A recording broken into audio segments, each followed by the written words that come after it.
Our opening words today come from It's a Wonderful Life, from Clarence Oddbody, Angel's Second Class. You see, George, you really had a wonderful life. Don't you see what a mistake it would be to throw it all away? So for good or ill, for most of my life, I've been greatly intrigued by, motivated by, inspired by, and I would also say tormented by the act of the noble sacrifice, the giving of oneself for something greater than oneself alone. Growing up Catholic, which probably explains that to some degree, I was a great admirer of Jesus in particular, and his going so far as giving up his life to defend the poor and the helpless, to stand for a God of love and a love larger than the divisions of hate and prejudice. And when Christmas comes around every year, that's the Jesus I think of, the child and the man of love, proclaiming the advent of love in our world. And with his birth being a symbol for the birth or rebirth of love in the world again. While I left Catholicism as a teenager, and for a whole host of reasons, including my experience of that faith tradition where I grew up and not living up to the values that Jesus asked it to, it did leave me with recognizing a lot of segments within Catholicism that lived up to it. It did leave me with this religious conviction of a dedication to the poor and those in need. And that led me to admire people later in my life like Abraham Lincoln and Martin Luther King Jr. and Mohandas Gandhi, all people who gave up their lives for goodness and truth. And I have a wood etching of Dorothy Day, the founder of the Catholic Worker Movement, framed and on the wall at the entrance of my home, one of my precious pieces of art. And this appreciation of the noble sacrifice deeply impacted the living of my life, from social justice projects to the decision to go to seminary and become a minister, and to my work now today with those who are experiencing hunger and homelessness. I've long felt this drive to build a better world.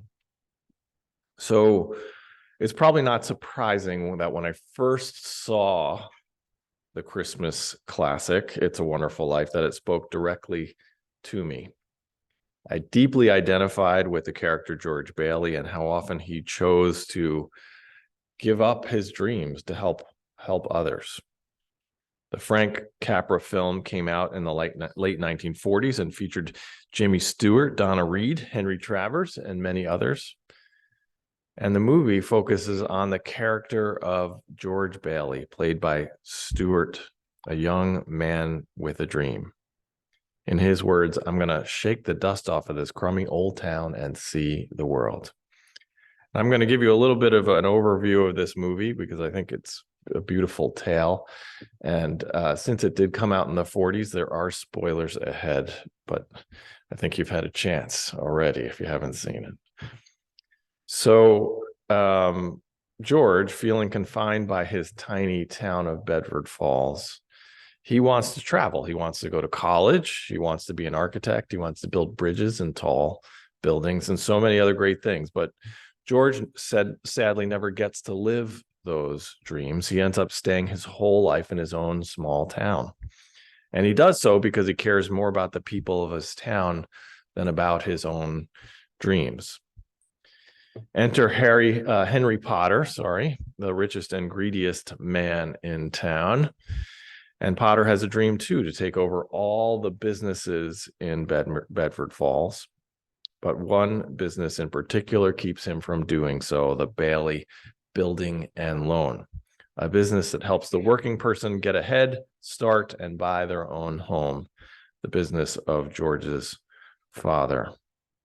It's interesting to me that as an adult, as a kid, I never understood this, but as an adult in my later years, my more recent years, realizing that a lot of this story is actually about homelessness. And I thought that was a kind of an interesting, and housing, that's kind of an interesting kind of layer to that film.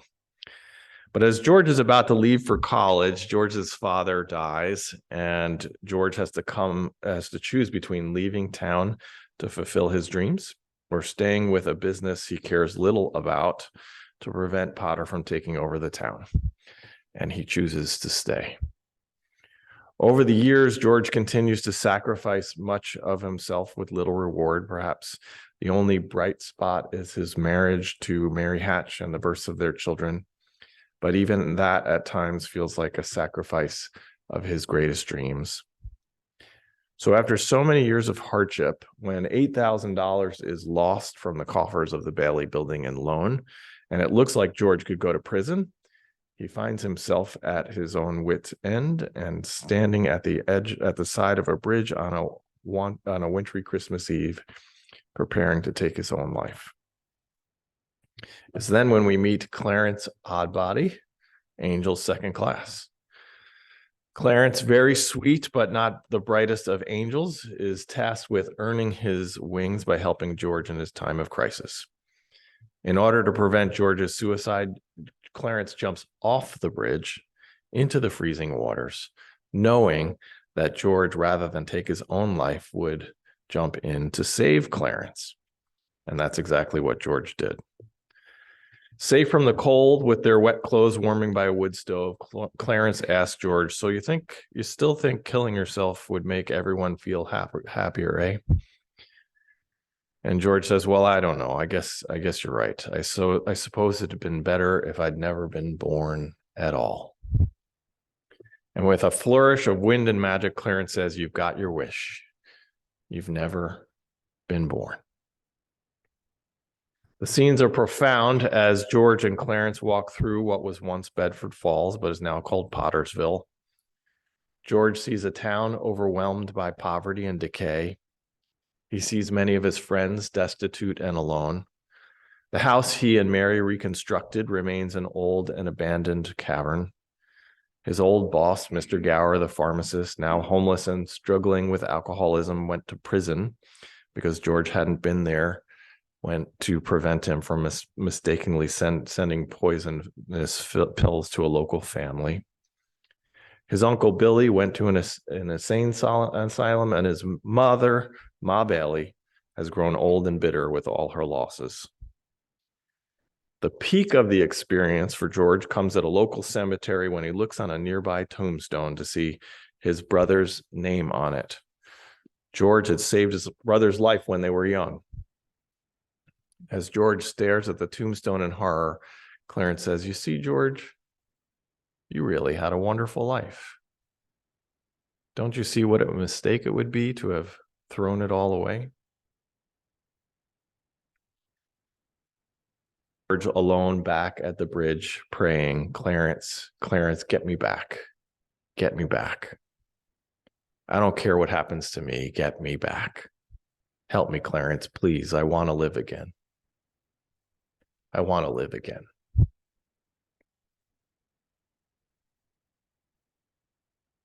To realize he has returned, and when he does, he finds himself overwhelmed with joy and gratitude. Running through the streets, screaming Merry Christmas to everyone. Merry Christmas, movie house. Merry Christmas, Emporium. Merry Christmas, you wonderful old building and loan. He comes home to find the police ready to arrest him and reporters to photograph him. And then in comes his wife, Mary, with people from all over town, bringing their good spirits and lots of cash to help George, their friend in his time of trouble.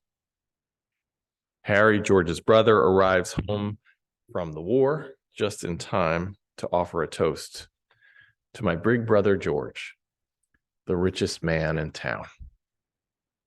The film ends in celebration with a triumphant rendition of For Auld Lang Syne.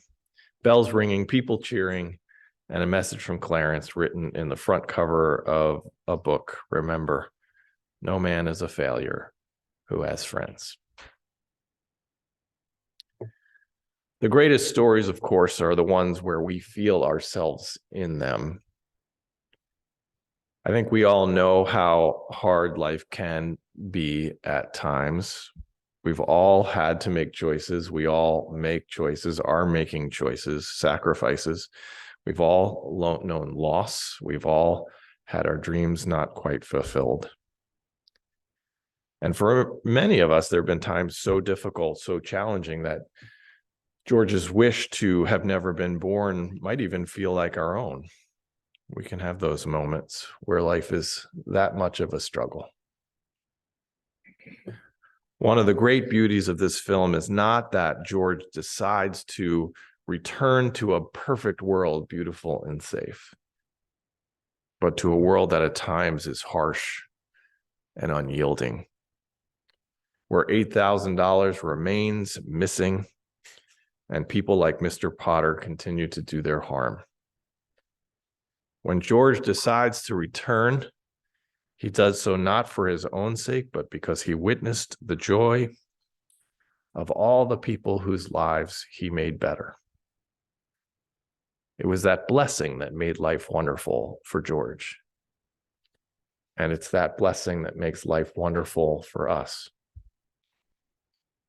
In the end, it's the gifts we give to others that makes our life worthwhile.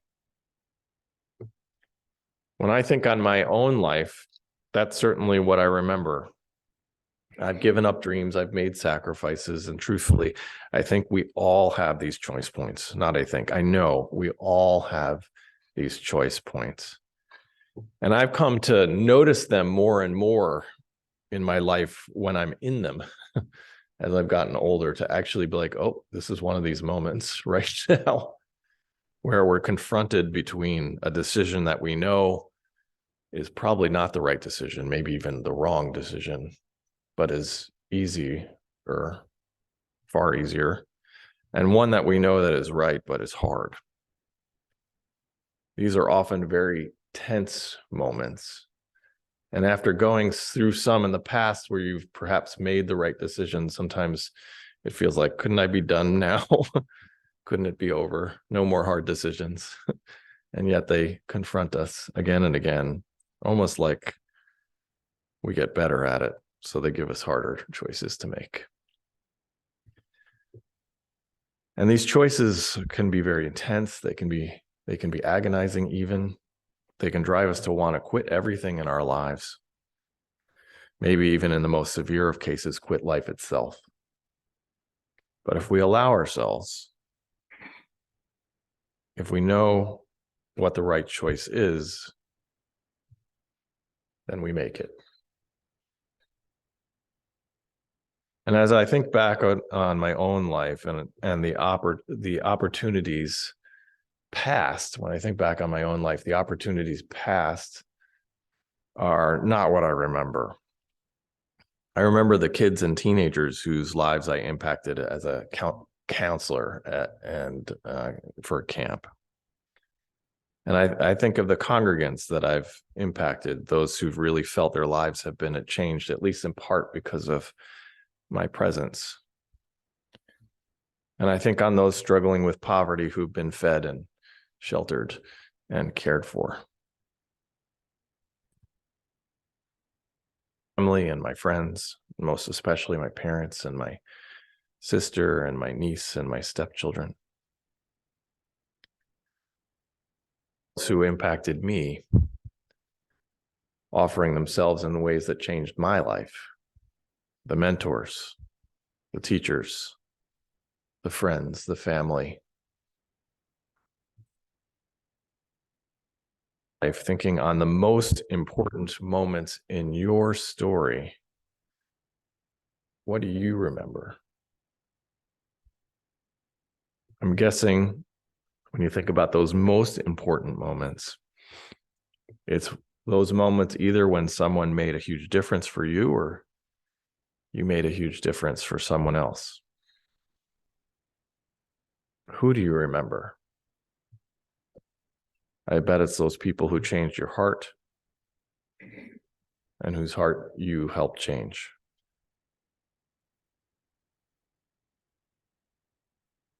As there is a lot of George Bailey in us, I say with some honesty that each of us has some Mr. Potter in us too.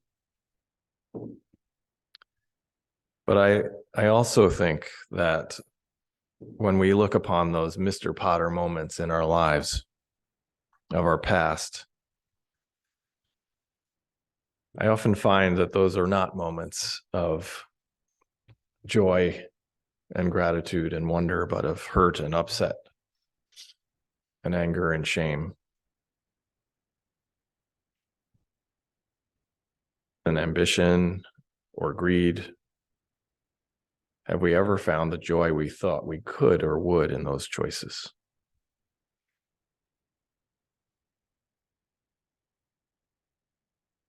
Get that, especially in the moment of a difficult, challenging choice. It's so easy to begrudge the sacrifices because they do hurt. They do hurt. And sometimes we need an angel whispering in our ear, you know, you really have had a wonderful life.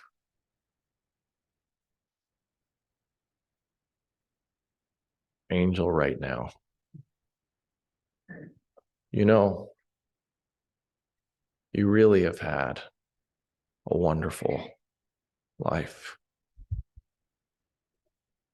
To remember that, to be reminded of what is truly important, of what actually makes life wonderful, is what increases our chances of being more like George Bailey and less like Mr. Potter. So my charge to each of us as we go today, reflect back on all the moments that have made your life wonderful. Remind yourself of all the generosity of your life, all the joy that others have brought to you, and you have brought to others. And as you do, may you know, even in the hardship, even in the struggle, that our love for one another makes it truly a wonderful life. Shalom, amen, and Merry Christmas.